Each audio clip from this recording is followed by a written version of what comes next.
ಇವತ್ತಿನ ವಿಡಿಯೋದಲ್ಲಿ ನಿಮಗೆ ಒಂದು ಕಾಯಿ ತೋರಿಸ್ತೇನೆ. ಇದು ಯಾವ ಕಾಯಿ, ನಿಮ್ಮ ಊರಿನಲ್ಲಿ ಯಾವ ಹೆಸರಿನಲ್ಲಿ ಈ ಕಾಯನ್ನು ಕರೀತಾರೆ ಅಂತ ಹೇಳಿ.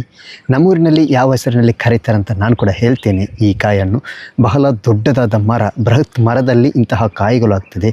ಬಹಳ 10-20 ವರ್ಷಗಳ ಹಿಂದೆ ಈ ಕಾಯಿಗೂ ಕೂಡ ಮಾರುಕಟ್ಟೆಯಲ್ಲಿ ಬೆಲೆ ಇತ್ತು, ಈಗ ಯಾರಿಗೂ ಬೇಡ. ಇದರ ಉಪಯೋಗ ಏನಂತ ನಿಮಗೆ ಗೊತ್ತಿದ್ದರೆ ಕಮೆಂಟ್ ಮೂಲಕ ತಿಳಿಸಿ, ನೋಡೋಣ ಯಾವ ಕಾಯಿ ಅಂತದ್ದು.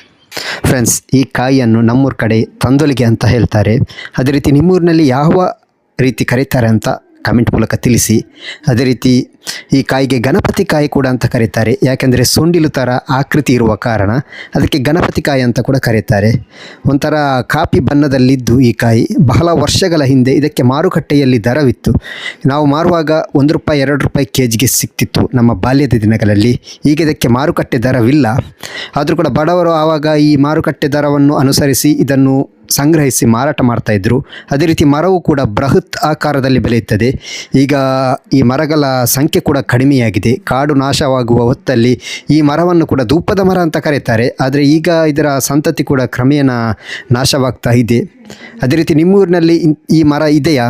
ಅದೇ ರೀತಿ ಈ ಮರ ಇದ್ದರೆ ಇದರ ಕಾಯಿಯ ಉಪಯೋಗಗಳು ಏನು ಅಂತ ಕಮೆಂಟ್ ಮೂಲಕ ತಿಳಿಸಿ ಅಂತ ಹೇಳ್ತಾ ಈ ವಿಡಿಯೋ ಮುಕ್ತಾಯಗೊಳಿಸ್ತೇನೆ. Thank you.